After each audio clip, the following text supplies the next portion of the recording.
Nah, ini pertanyaan dari akhwat jamaah, bagaimana saya harus bersikap terhadap suami yang masih belum melaksanakan sholat 5 waktu, masih bolong-bolong, tapi beliau selalu mengarahkan anak-anaknya mondok dan mengizin saya menuntut ilmu syar'i dan datang kajian. Alhamdulillah, alhamdulillah, masih baik suami anti.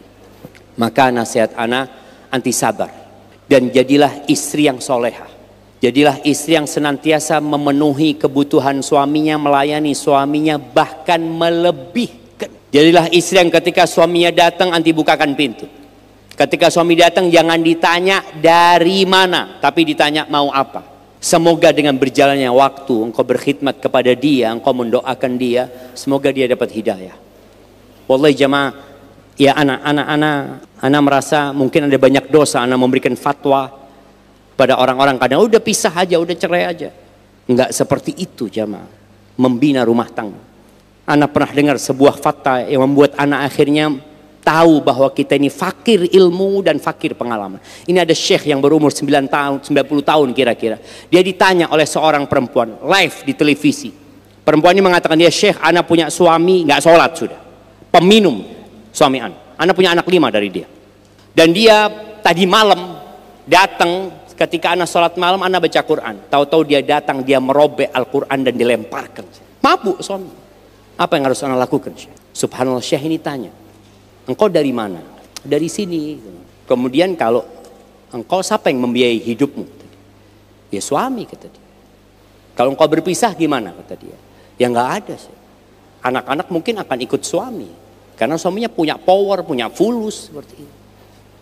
Kata syekh ini, nak sabar nak ya. Sabar. Kau berdoa, kau layani suami, semoga Allah berikan hidayah kepada suami. Padahal suaminya sudah pemabuk, ngelempar Al-Quran. Subhanallah. Syekh ini berpikir, kalau engkau menuntut berpisah sama dia, pemabuknya jadi 6. Karena anak ini akan ikut sama bapaknya yang punya fulus tadi. Dan dia nggak punya siapa-siapa gitu. Sedangkan ibunya wanita soleha. Maka engkau bertahanlah. Setahun kemudian jemaah, perempuan ini telepon lagi. Dia ngomong, syekh ingat sama ana? Kata syekh enggak, kata dia.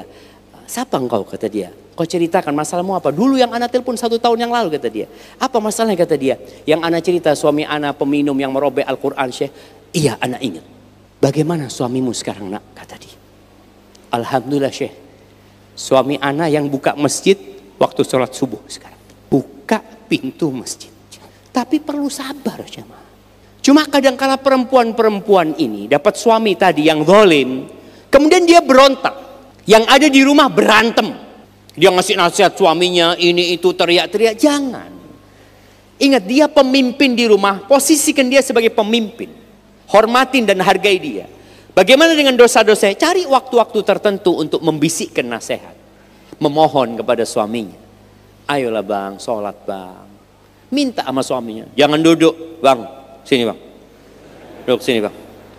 Engkau tahu bang, orang yang gak sholat itu bisa murtad bang. Yang ada berantem.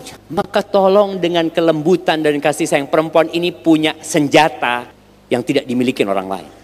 Maka gunakan senjatamu, gunakan kelembutanmu, gunakan pelayananmu, gunakan ya kemanjaanmu kepada suami. Dan doa-doamu semoga suami mendapatkan hidayah dari Allah Azza wa Jalla.